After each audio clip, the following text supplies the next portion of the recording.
Depuis la mort de sa femme, Paul vivait seul, enfermé dans ses souvenirs. Chaque soir, c'était le même rituel.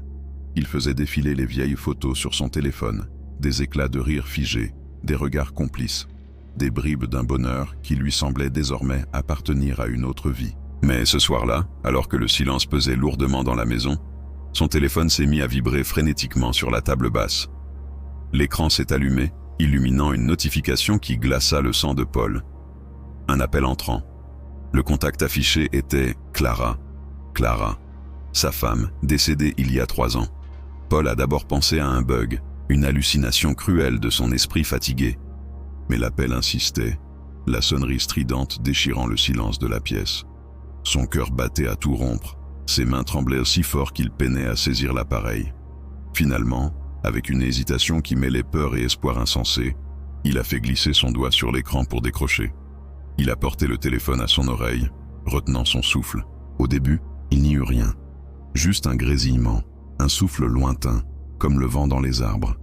Puis une voix faible, presque un murmure étouffé, mais qu'il aurait reconnu entre mille.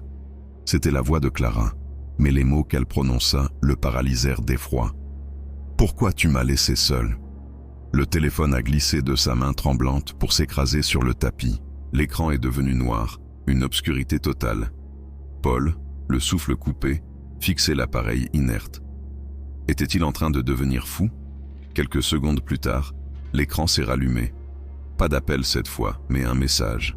Un unique message qui s'affichait en lettres blanches sur fonte noire. « Regarde derrière toi. » Une peur glaciale a parcouru son échine.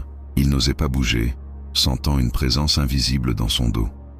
Lentement, très lentement, il a tourné la tête vers la grande baie vitrée qui donnait sur le jardin plongé dans la nuit. Et là, dans le reflet sombre de la vitre, il l'a vue. Clara. Elle était debout, juste derrière son fauteuil. Elle portait la même robe que le jour de l'accident, et sur son visage, il y avait ce sourire.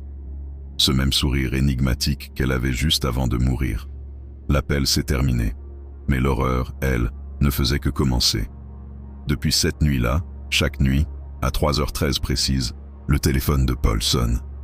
Et à chaque fois, quelqu'un d'autre dans la maison décroche avant lui.